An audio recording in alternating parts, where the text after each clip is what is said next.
అదరగొట్టే కారం రంగు రుచి ఆచి కారం పొడి.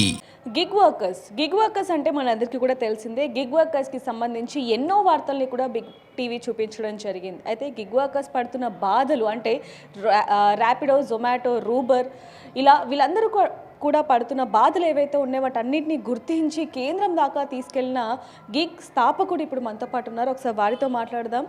హాయ్ అండి, నమస్తే, ఎలా ఉన్నారు? నమస్తే, ఫైన్ అండి. ఎన్నో ఇయర్స్ నుంచి 2 వీలర్, 4 వీలర్స్, 3 వీలర్స్ డ్రైవర్స్ ముఖ్యంగా పడుతున్న బాధల్ని మీరు కేంద్రం దాకా తీసుకొని వెళ్ళటం జరిగింది. ఒక నిమిషం లేట్ అయినా సరే కస్టమర్స్ దగ్గర నుంచి వాళ్ళు పడుతున్న బాధల్ని కూడా మీరు చూపించడం జరిగింది. అసలు ఎందుకు ఏంటండి? ఎందుకంటే ఈ గిగ్ వర్కర్స్ అనేది ఒక పార్ట్ టైం వర్కర్స్గా అందరు చూడడం జరుగుతుంది. కానీ ఇండియా కాన్సెప్ట్స్లో గిగ్ వర్కర్స్ కాదు, మేము ప్లాట్ఫామ్ వర్కర్స్. ఎందుకంటే ఎవరైనా సరే తెలంగాణ రాష్ట్రమే కాదు భారతదేశ వ్యాప్తంగా ఇక్కడ గిగ్ వర్కర్స్ అంటే ఫ్రీలాన్స్గా అనేది భావించడం ఒక డెఫినేషన్ ఉంది. కానీ ఇక్కడ ఏ వ్యక్తి అయినా సరే కనీసం 8 గంటల కంటే పైచిలకు పనిచేస్తున్నారు. అది డ్రైవర్లో కానివ్వండి, డెలివరీ బాయ్లో కానివ్వండి, లేక హోమ్ బేస్ వర్కర్స్లో, బ్యూటీషియన్, టెక్నీషియన్స్లో కానివ్వండి. కాబట్టి ఇది ప్లాట్ఫామ్ బేస్ వర్కర్స్.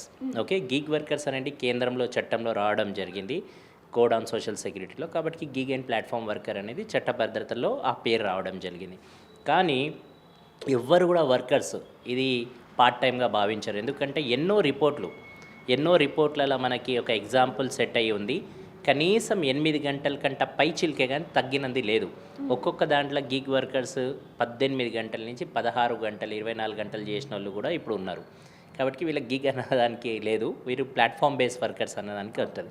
అందుకోసమే తెలంగాణ రాష్ట్ర ప్రభుత్వం కూడా ఎప్పుడైతే ఈ చట్టం చేసిందో ఫస్ట్ గిగ్ మరియు ప్లాట్ఫామ్ వర్కర్స్ అని చేయడం జరిగింది. దాని తర్వాత మళ్ళీ ప్లాట్ఫామ్ బేస్ గిగ్ వర్కర్స్ అనేది కూడా మా అందరి సలహాలు సూచనలు తీసుకున్న తర్వాత చేయడం జరిగింది. సలావుద్దీన్ గారు, ఇప్పుడు ఎవరైనా సరే పార్ట్ టైం చేయాలి అంటే మనం చూస్తున్నాం 2 వీలర్, 4 వీలర్స్ చేస్తూ ఉన్నారు, అది కూడా పార్ట్ టైం కోసం. కానీ ఈ రోజుల్లో ప్లాట్ఫామ్ బేస్ వెళ్ళాలి అంటే కొంతవరకు భయపడుతున్న పరిస్థితి కనిపిస్తుంది. అది అసలు ఎందుకంటారు? ఎందుకంటే ఇక్కడ శ్రమ దోపిడీ ఎక్కువ జరుగుతుంది. కంపెనీలు ఏమో మీరు నెలకు వచ్చే వరకు 60,000 రూపాయలు సంపాదించగలుగుతారు అని చూపిస్తుంది.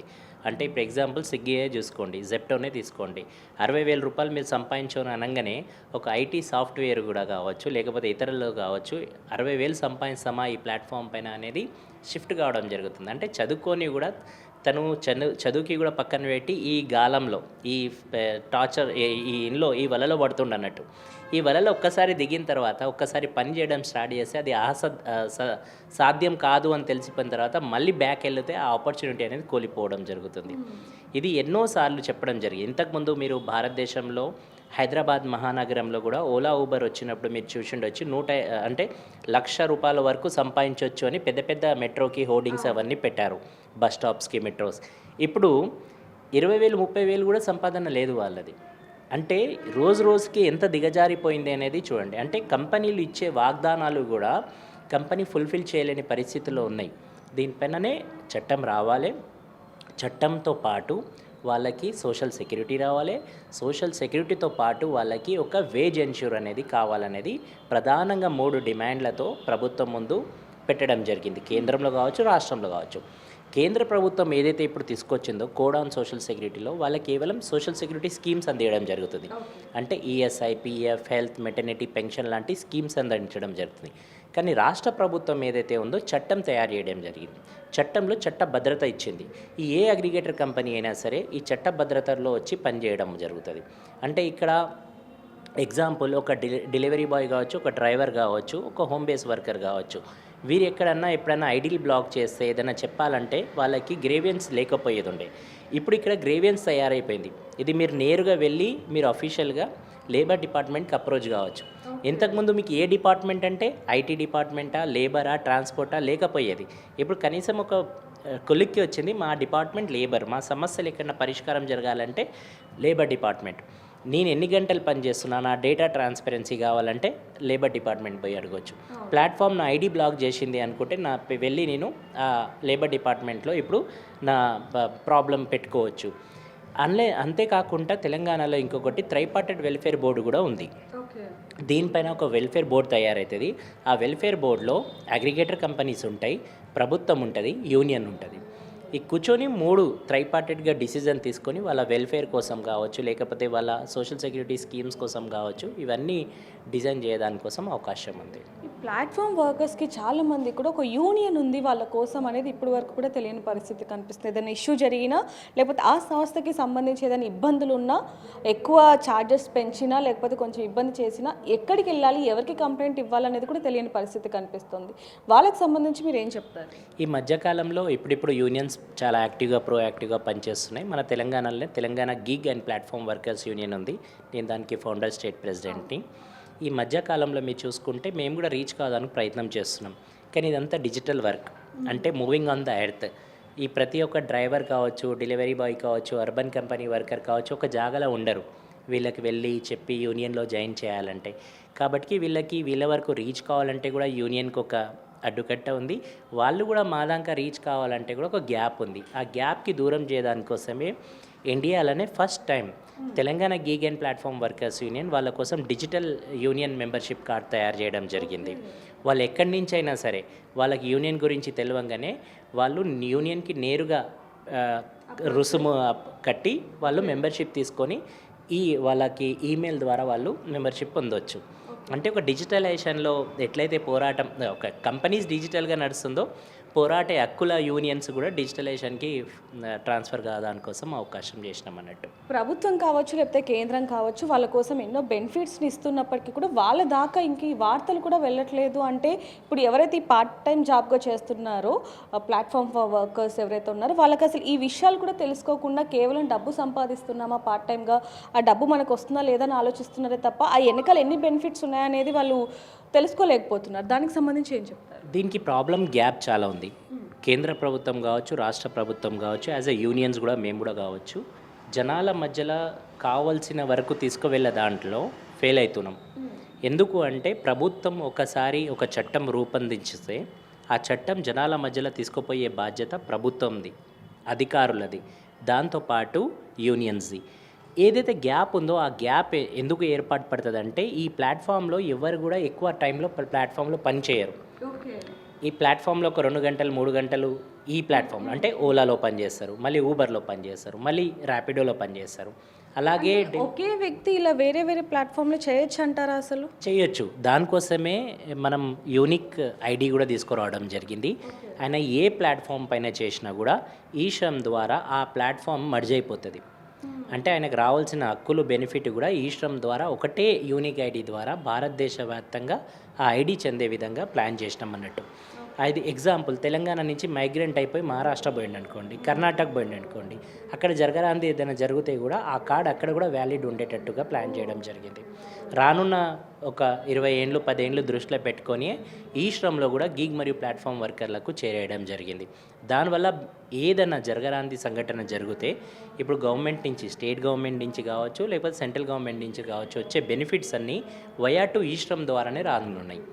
అందుకోసమే union Telangana gig and platform workers union కంటిన్యూస్గా ఈ శ్రమ్ పైన అవేర్నెస్ కావచ్చు, ఎయిర్పోర్ట్లో కావచ్చు, బస్ స్టేషన్స్, రైల్వే స్టేషన్స్తో కావచ్చు, వాళ్ళకి కొన్ని ఏమంటారు వర్క్షాప్స్ పెట్టి అవేర్నెస్ క్రియేట్ చేస్తూ వాళ్ళకందరికీ ప్రోత్సాహం ఇస్తుంది అన్నట్టు. ఇప్పుడు కేంద్రం కూడా భారత్ ట్యాక్స్ అని చెప్పి ఒక యాప్ని తీసుకొని రావడం జరిగింది. దాంట్లో ఇప్పటికే ఢిల్లీలో 52,000 మంది ఆల్రెడీ రిజిస్ట్రేషన్ చేయించుకున్నారు.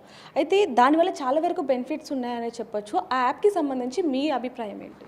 చూడండి, అది తెలంగాణలో స్టార్ట్ అయింది. ఫస్ట్ అయితే తెలంగాణలో ఫస్ట్ అది ఆప్షన్ ఏమంటే చెయ్యాలని ప్రభుత్వానికి డిమాండ్ ఉండే, ఒక ప్రభుత్వం సొంత యాప్ తీసుకొని రావాలని. కానీ అది కేంద్రం ఇప్పుడు ఆక్యుపై అంటే మేము చేస్తామని ముందుకు రావడం జరిగింది. అది చాలా శుభ పరిణామం. మినిస్ట్రీ ఆఫ్ హోమ్ అఫైర్స్ ఇది చేయడం జరుగుతుంది.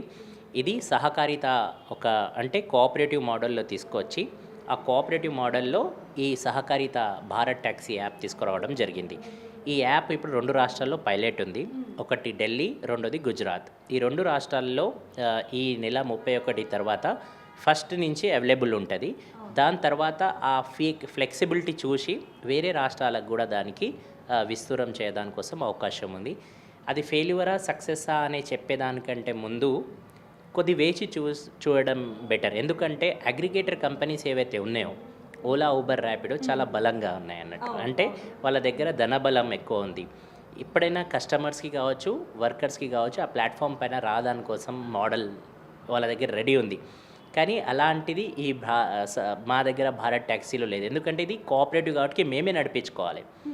భారత్ కోఆపరేటివ్ మోడల్ అంటే ఇది సహకారితతో మేమే నడిపించుకోవాలి కాబట్టి. మీరు ఇప్పుడు అంటున్నారు అది వచ్చిన తర్వాత ఎలా ఉందో చూసి చెప్పాలి అంటున్నారు కదా. ఎందుకంటే ఇప్పుడు వరకు ఉన్న ఎవరైతే ఈ ప్లాట్ఫామ్ వర్కర్స్ ఎవరైతే ఉన్నారో వాళ్ళు పడుతున్న ఇబ్బందులు మనం చాలా చూస్తున్నాం. ఒకవేళ లేట్ వెళ్ళినా లేకపోతే వాళ్ళకి కొంచెం అమౌంట్ కట్టడం, దూరం వెళ్తే కొంచెం అసలు లొకేషన్ కూడా ఫస్టే చూపించదు. ఇలా దానివల్ల ఎన్నో ఇబ్బందులు పడుతున్నారు కాబట్టి ఇప్పుడు ఈ యాప్లో చాలా వరకు సేఫ్ అండ్ సెక్యూర్ ఉంటుంది వీటికంటే, కాబట్టి బెస్ట్ అని అనుకోవచ్చు కదా. అదే బెస్ట్ అనే నేను అదే అంటున్నా, బెస్ట్ అనే అంటున్నా.